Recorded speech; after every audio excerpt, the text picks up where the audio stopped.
شي نه چک مکوه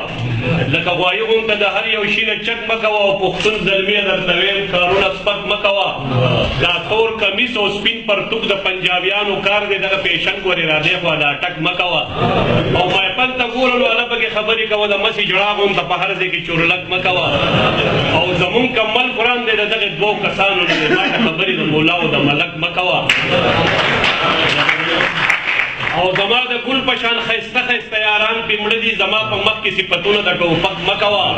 او رباب دې زر زره بهتر دی د حجرې ښایست دی او ما اقبال جان سره په دغه کې نور ټک مه کوه او یوروپ لګیا دي یونیورسټۍ جوړوي یوروپ لګیا دي یونیورسټۍ جوړوي او زمونږ صاحبان ځان له کوټۍ جوړوي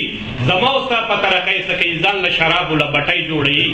او خلک دا خاورې مګې سره درې کړي او پښتون ته هغسې چاټۍ جوړوي وایه څه د افسوس خلک سپوږمۍ ته لاړه هلته کې خپلې سوساټۍ جوړوي او زمونږ د ملک انجینران دومره شو خالي بوتلې او ټوټۍ جوړوي چې په بچو باندې تعلیم نه کوو خود به امرودو لپیټۍ جوړوي نو یې اقبالجانه مستقبل بیدای دوی کاروبار له به ټټۍ جوړوي پاتې کېږو د جانانه پاتې کېږو د ژوند نه پاتې کېږو د جانانه پاتې کېږو لږ نور کې ایسارېږو د کاروانه پاتې کېږو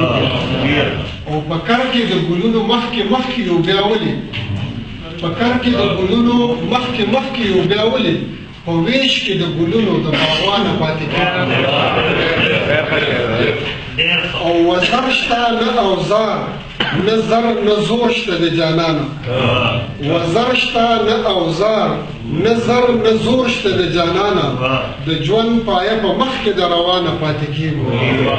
او زمونږ د خوشفهمو به نور څه حالونه وایم زمونږ د خوشفهمو به نور څه حالونه وایم بس هر ورځ په هر قدم حیرانه پاتې کېږو او تر څو چې خودپرستو سره واګي وي انوره تر څو چې خودپرستو سره واګي وي انوره د نوې دنیاګۍ ته به په ګرانه پاتې کېږو او دوه درې شعرونه نور دي چې په هر ماښام په هر سحر ما سره ګوتې کېږي په هر ماښام په هر سحر ما سره ګوتې کېږي د ژوند په لاره کې اکثر ما سره ګوتې کېږي او زه پې سره د عقله نه پوهېږم نه رسمه زه پې سره د عقله نه پوهېږم نه رسمه په هر ډګر په ډېر هنر ما سره ګوتې کېږي او خپل غني خدای راله غني وطن راکړی دی خو خپل غني خدای راله غني وطن راکړی دی خو دا چې تر اوسه یم نه هر ما سره ګوتې کېږي ولوګه که تنده جهالت دی نو زما دپاره ولوګه که تنده جهالت دی نو زما دپاره په دې وطن کې برابر